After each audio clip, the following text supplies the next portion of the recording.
Hello, Ken. This is my Michigan State versus Penn State pregame analysis. Before I get into things too much, remember to like, subscribe, comment, and hit that notification bell down below. Greatly appreciate it. Where to start with this one? This will be tough. I think we're gonna win this one. But I don't think we're going to win this one just because Sean Clifford may or may not be out. I think that Christian Veilleux played really well when he came in for Sean Clifford. Yes, it was only against Rutgers, but as Ohio State took clear advantage of, our secondary also not that great. So, no, I wouldn't feel overly confident coming into this one just because Sean Clifford's out. But I do think we are the better team. I think Kenneth Walker's got some room to work in this one. So, yeah, I think we're going to win this one. Predictions. How much are we going to win by? I think we'll win by 10. And I think that Kenneth Walker, he could be a little banged up. I don't know if he plays or not. If he does play, I think he gets back on track. I think he has over 150 yards rushing and 2 touchdowns. Defensively, I think we get 1 interception at least, maybe 2. I'm going to say 1 or 2 interceptions in this one. I think there will be opportunities. I know we're a little bit exposed on the back end, but Penn State isn't exactly got talent across the board like Ohio State does. So you got to keep your eye on Dotson. Otherwise, he will kill you in the same way that Bell for Purdue killed us. So got to keep an eye on Jahan Dotson. Always have eyes on him. But for the most part, you could pretty much one-on-one. I feel okay one-on-one pretty much everywhere else. Yeah, so I think that, yeah, those are my predictions. I'm going to stick with it. I was second guessing myself for a minute. Like, nah, let's go with it. Yeah, Clifford could be banged up and out for this one. I think he makes a return. It's the last game of the season. I think he'll try to gut it out and go. If he can't, Veilleux played really well. I was impressed for a guy who really hasn't had any experience. I felt like he came in and played pretty well overall. Yes, it was only Rutgers, but also he's going to have a full week. If Clifford can't go, then Veilleux will have a full week to prep for Michigan State, which is obviously more than he got for Rutgers. So, excuse me. So, yeah, just because Clifford can't make it doesn't mean that this will be a cakewalk by any means. Penn State's still a pretty solid team. They've been a bit up and down this year, but they've also had injury issues. They've been a little banged up, so don't count them out.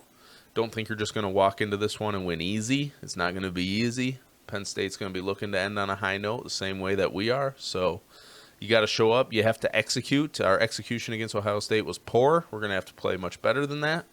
But I do believe we can win this game. I think we will win this game. I think our defensive line will play better against Penn State's O-line than they did against Ohio State. I think there's some matchups that our defensive line could take advantage of. I don't think Penn State's offensive line is the greatest offensive line in the world, so I think there'll be opportunities for those guys to really make Clifford and or Veilleux feel their presence, which helps the defense tremendously.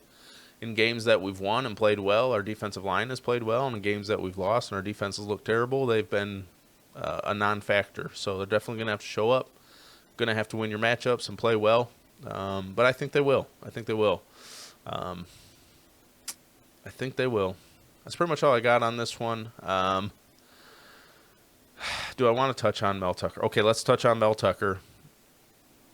How do I feel about the contract? I don't know. I don't know that I like it that much. I understand wanting to keep him. I understand the idea of keeping him. I feel it's a little premature. He hasn't proven anything.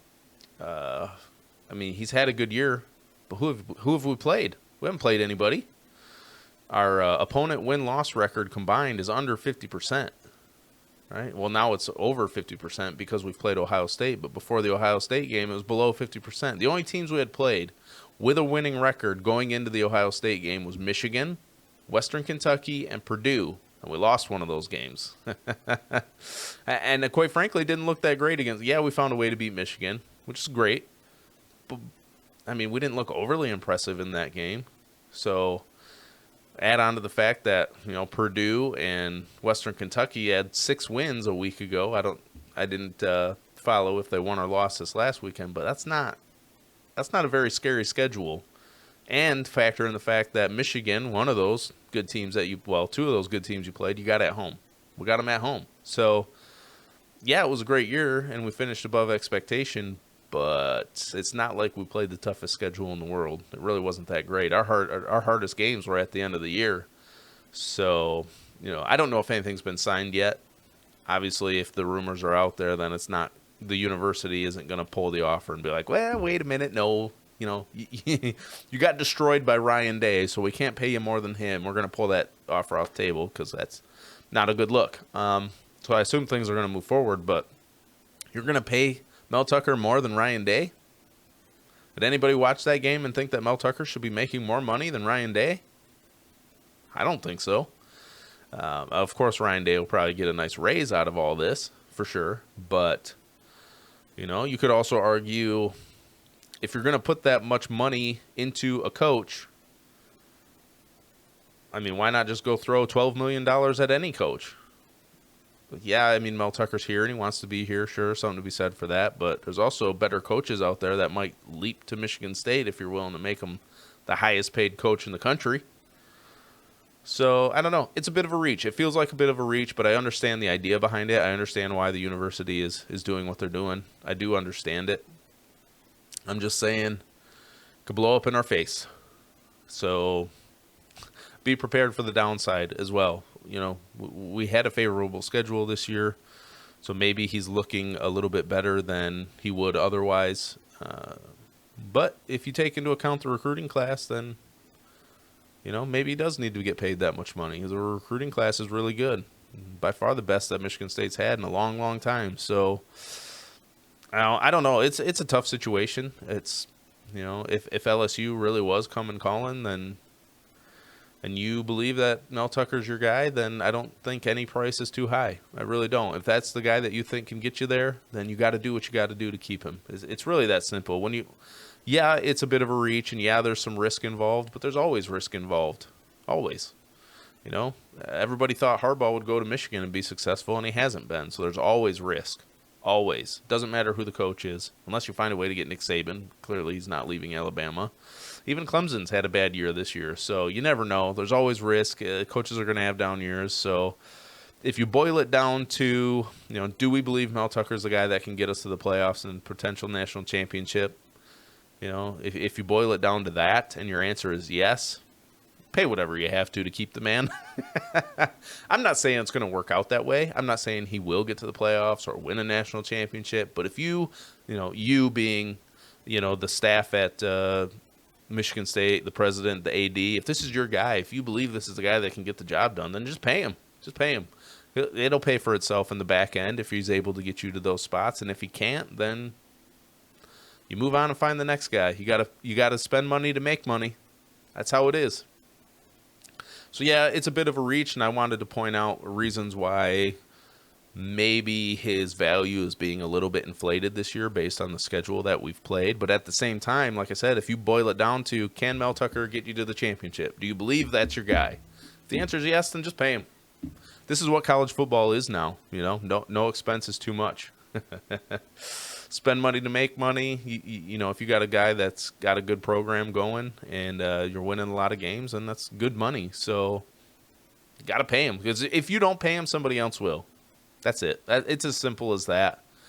And do you want to risk letting the next Saban go, like happened earlier, in Michigan State's history? Do you risk that? Probably not. I mean, if you got the money, just pay him and hope everything works out. That's really all you can do. It's really all you can do. So, I wanted to touch on Mel Tucker a little bit. Am I going to sit here and say, we never should have paid him that much money? That's just way too much money, blah, blah, blah, blah, blah. No, I'm not going to say that. I will say, approach your expectations for the program moving forward with a little bit of caution. I still think, I mean, obviously after the Ohio State game, it's going to take time for us to get to Ohio State's level. That's playoff championship level football. We're not there yet, clearly. But Mel Tucker's got them on the right track. You know, they exceeded expectations this year. They won some games nobody predicted they would win. The coaching overall looked pretty good. Ohio State game notwithstanding. And you've got a great recruiting class coming in. So, quite frankly, if you believe this is your man, you pay him. It's that simple. It just is. Don't overcomplicate it, but also understand that Mel Tucker's not going to go win a national championship next year. Okay, if those are your expectations based on how much he's getting paid, then you're looking at it wrong, right? So your expectations should be, can you get us to the playoffs and a national championship in the next 3 to 5 years, right?